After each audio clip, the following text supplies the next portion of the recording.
awesome. So you considered it for years and then you took the leap this past January. And so what helped you finally take that leap? I think the biggest thing was we wanted both of our kids to continue to have that spark for learning. There's like a natural curiosity there, a love for learning, and we found that that was kind of getting lost, I guess. So I Mhm. think that like there's a lot of things I could say as my answer, a lot of different parts to it, but I would Right. say that was the biggest is like we didn't want to get too far down the road. Um, and have that love for learning be gone.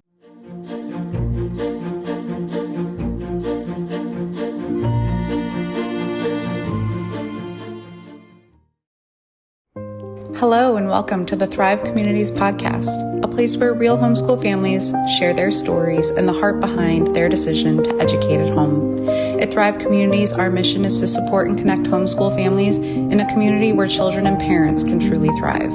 Whether you are new to homeschooling, considering it, or have been on the journey for years, we're so glad you're here.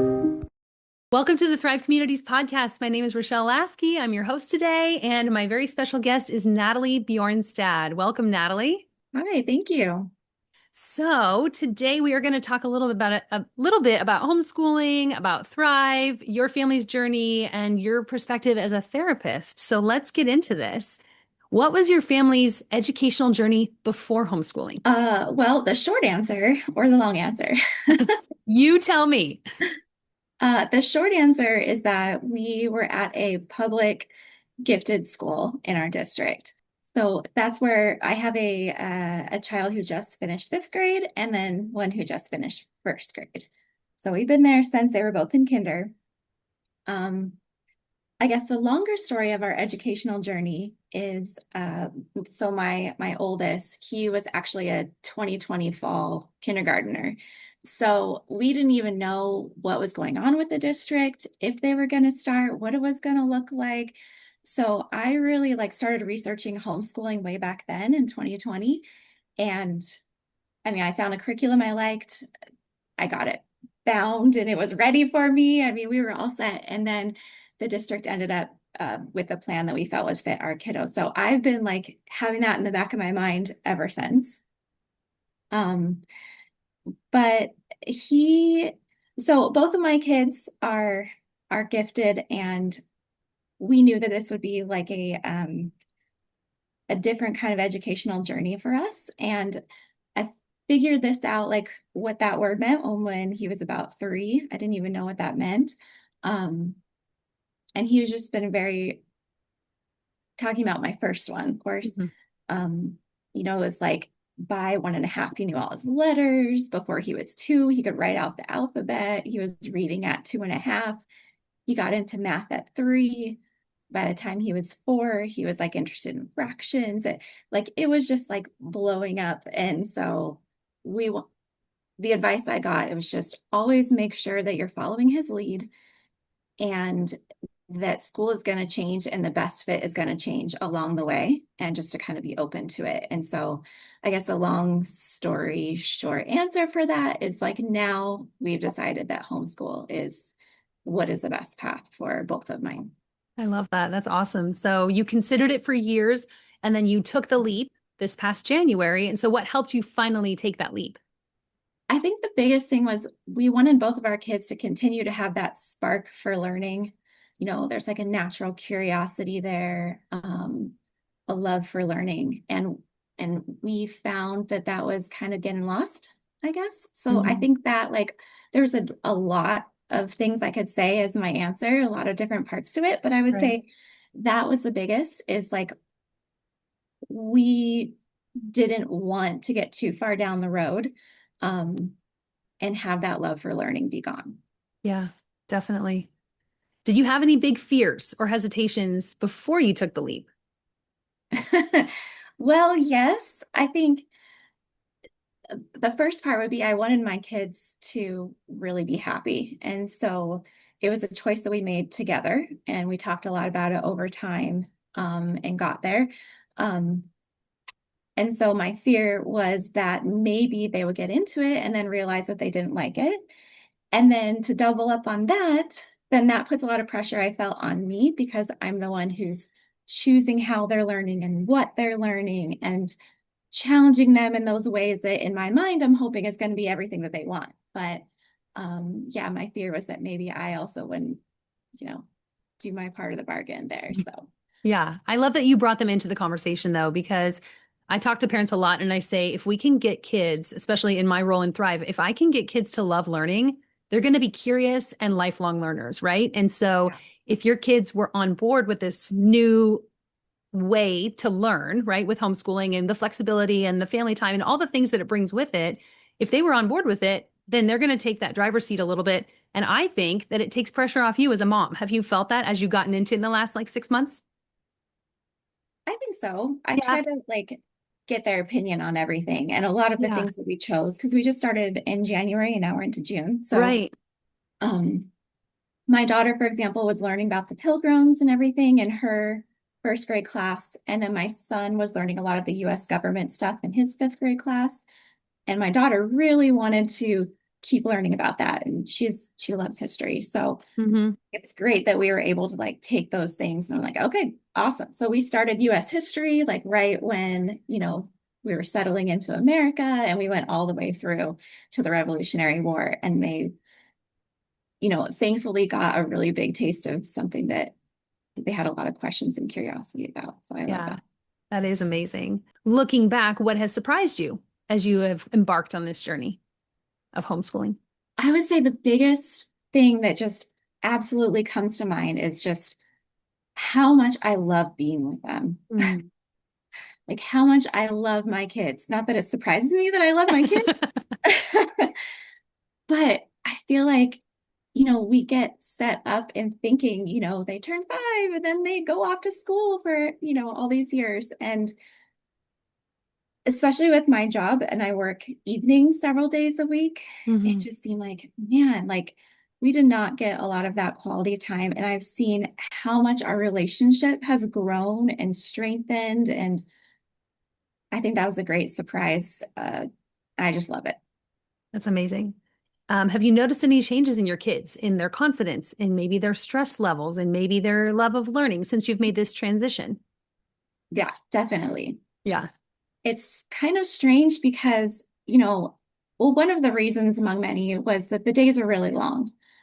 I think we all know that the typical school day, there's a lot of behavioral interventions and we got to wait to line up and then wait to, Hmm. so it was becoming a long day. If you wake up at 6:45, by the time they got home from the bus, it was 4.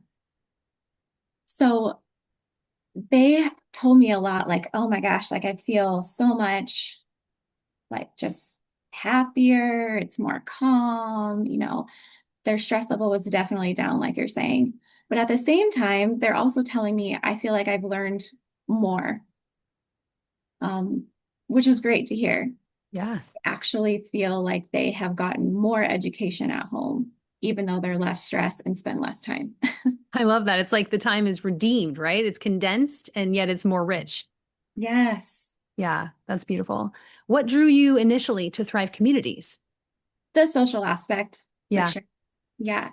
Both of my kids, that was one thing that they did really enjoy about being in school was all of their friendships. And that's what's kept them there probably as long as we were there was the friendships. Yeah. Um, so I think that we were going for a few months doing our thing and they were still involved in their other extracurriculars and stuff. And then it got to a point they're like, oh, I'm getting kind of bored now. I need some more interaction. And so Yeah. that's what really drove me to get started in this program. And I think it's been a really good match. That's awesome. How have you felt that Thrive has helped provide balance between flexibility at home and structure through the week? Perfectly. I think that's exactly it. Okay. It helps just bring a balance. Definitely. Yeah. Yeah. I personally feel like all kids thrive on some structure. Yeah, And definitely. so it is a balance for sure. And I like that we have 2 days a week where it's okay, 9 to 2, and they're switching classes and they're, Mhm. in this format with a teacher and I think that they really love that. And then it also allows us a few days a week to just kind of fit in what we need to when we need to. I love the flexibility of homeschooling. It's such a benefit to the kids, to your family, right? Like if you work evenings and you have maybe more time during the day with them and things like that, I think it's just really a gift because time is fleeting, isn't it? Yeah, Yeah. absolutely. What do your kids look forward to most when they go to Thrive? Because I always love to hear like what's the biggest, win for kids when they come. I mean, I think the whole thing overall, really. Like, again, I'm going to go back to friendships. It was so amazing. Like the first, we kind of went and toured, and then we came back the next week and they tried it out. And as soon as I walked them back out the door, my daughter's like, I made a friend today. And then my son's like, well, I made two friends today. And so I think that brings them back each time, like those connections. And I think that they really love like being a part of the group discussion, raising their hand and, sharing their ideas and working in those groups. It's good. Yeah, that's awesome. And if people are not aware, Thrive is meets once or twice a week, and then they see those same friends over and over, right? And so we love that because we have found in homeschooling that sometimes kids will be part of a group or a co-op or a class, and then it ends and they never see those friends again. That's kind of disheartening, right? So we want them to build those deep roots of friendship with kids week over week. And I think that's been part of the secret sauce. And it really keeps bringing families back. Yeah. So, as a therapist, now for listeners who may not know, what does twice exceptional mean?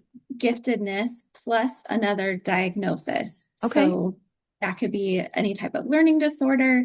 That can also be, ADHD, autism, any kind of those diagnoses too. What are some common signs that a child might be gifted, but also struggling with something else?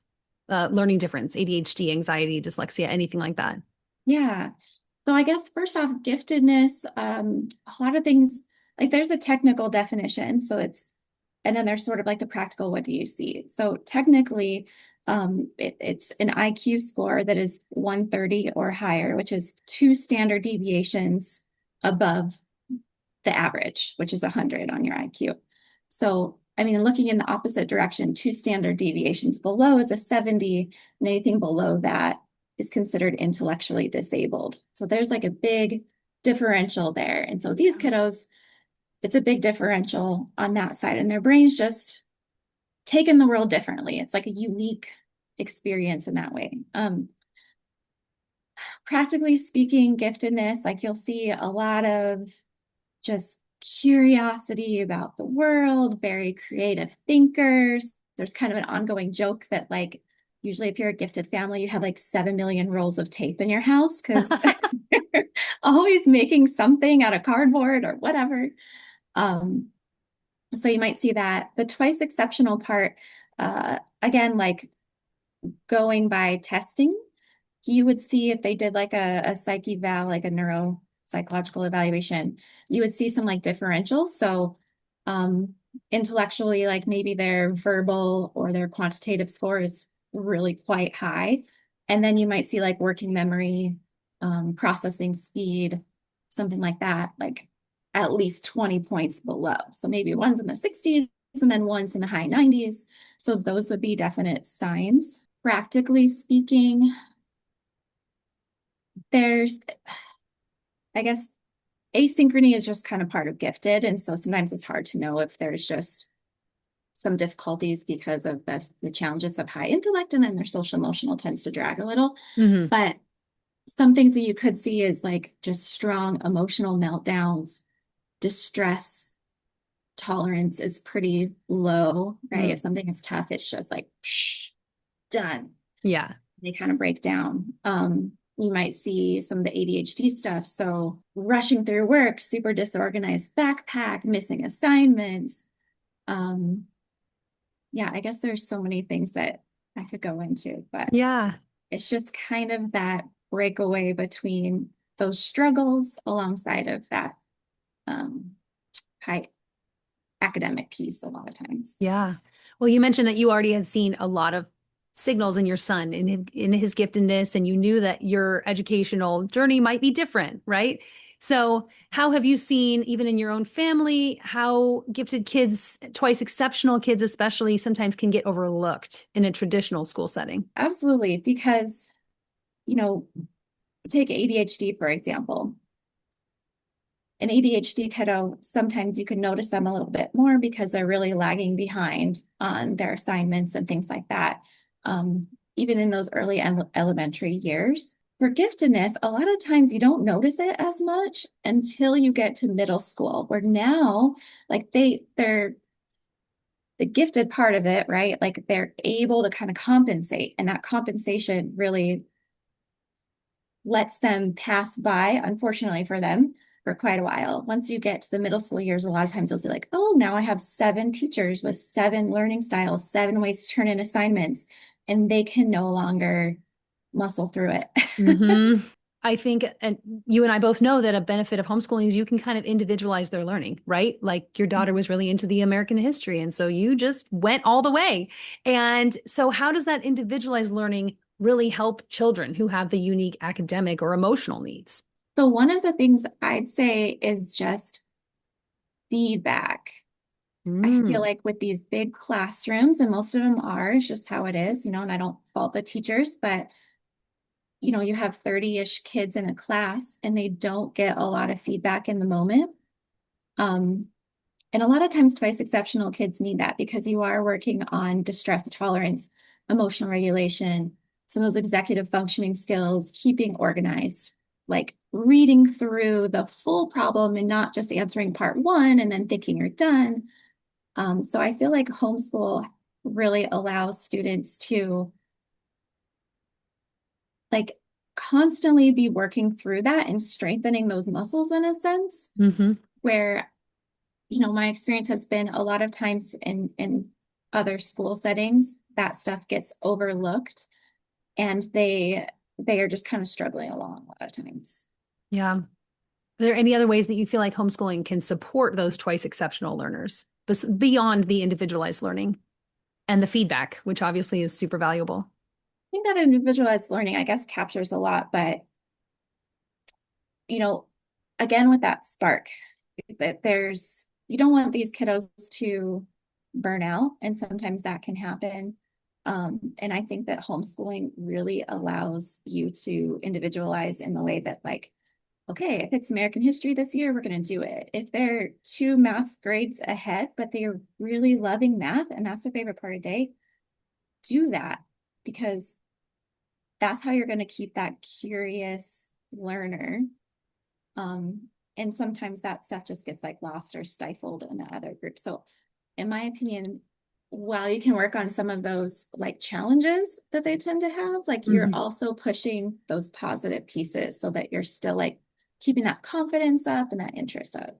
Yeah, that's perfect. That segues right into how does confidence play a role in the child's ability to learn and thrive, right? And pursue the things that they love or their curiosities.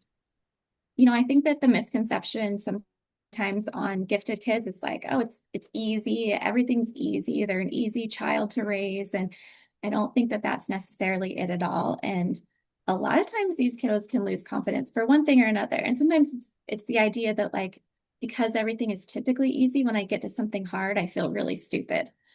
um and so that's a confidence piece that we have to continue to work on with these kids too.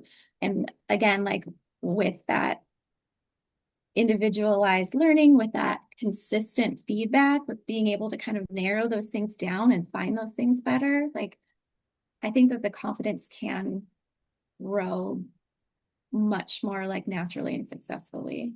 Yeah. It's a beautiful thing to watch in our kids is for their confidence to grow in themselves, right? Yeah. Yeah, definitely.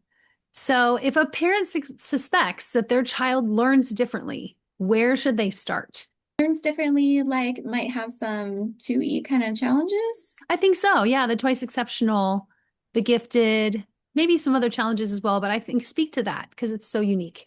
If they are in like a public or charter school setting at that time, you can request the COGAT, which is free, and that's it's not officially an IQ test, but it is kind of a giftedness placement test, and sometimes that can be a really just like simple start, like an easy request. Um, you can also start with their pediatrician. I think if you really, and they can give you some referrals. I think when it comes to really kind of narrowing all that stuff down, it's really going to be a psychological evaluation by a licensed psychologist. And you can request the neuropsych eval. So that's going to include the gifted testing, which is that IQ piece. And then it's a very individualized process too, actually. You usually meet 3 or 4 times with the provider. The first time's usually like a parent session. And so that's when the psychologist is getting all the info from you. So if you're saying like, I'm finding that they're super disorganized, or they're having crazy meltdowns, 5 times a week when we're doing this. And then from there, the psychologist is going to give specific testing that can try to filter some of those things out. Do we have anxiety? Do we have ADHD? Is this just a component of the asynchrony of giftedness? So I really feel like the best answer to your question is to go get like a neuropsych eval. Okay, that's really helpful. Thank you. So that helps parents to know kind of what direction to go and to get the right voices speaking into their life and their child's life so they can understand how their brain works differently, right? To help them. Yeah. And as like a simpler, just kind of diving into things, there's definitely stuff online. So Arizona has AAGT, Arizona Association of Gifted and Talented. So there's resources there. There's like free webinars, stuff like that. SENG, SANG, that's supporting the emotional needs of the gifted. And that's like a national organization. They actually have like parent groups and stuff too. There's one that I went to a while back, and they read a chapter every week out of A Parent's Guide to Gifted Children. And so it really kind of breaks down like what the experience is like. You feel very kind of validated in that. And then you get to talk to parents and kind of, get some support that way. So if you're just looking more for like, how can I understand this better? Those are also some good resources. That's fabulous. Thank you. What do you wish more parents understood about gifted and twice exceptional children? I guess one, that they're all so uniquely different. It doesn't look just one way. And then again, I guess that gifted doesn't mean like they're easy or they're special, in those ways that I think sometimes people will like roll their eyes at the concept, but they do have very unique challenges in the world. So I'm gonna give them some credit too. Yeah, right, for sure. As you've been doing your homeschool journey with your kids for a few months, what's been your favorite moment so far? I think like specifically when I picture a moment in my head, it's like me sitting on the couch, us reading, like because we're doing American history, we read this novel, like historical novel called Johnny Tremaine. Oh, yeah. Yeah. Yep. My kids loved it. But it was like every morning, I have a kid on this side and I have a kid on this side, and they were both kind of like cuddling over, looking into the book with me. I just love being a part of their learning process and getting those special moments. We do a lot of read aloud at our house, even though my kids are now teenagers. And it's been one of my favorite parts of homeschooling over the years is just those simple moments, where we're all really on the same team, rooting for the same characters to win in a book. And I love that. Oh, it's so great. It is so great. So as we close, when you think about the word thrive, what does it mean for a child? And what does it look like when a child is truly thriving? To me, means that they are at their best, like for them, whatever that looks like, right? Yep. I think of them as just being happy, being successful, being that good balance of like that flexibility and that challenge to keep them engaged. Yeah. Just moving along at a good pace. Yeah. And being confident all throughout it, right? As they have good parents who love them and can walk them through that stuff. Yeah, definitely. I love it. Good. Well, thank you so much for sharing with us today, Natalie, all your unique perspective. I wish you the best as you continue homeschooling. I just know it's going to just get even better for your family. And thanks for being here on the Thrive Communities podcast today.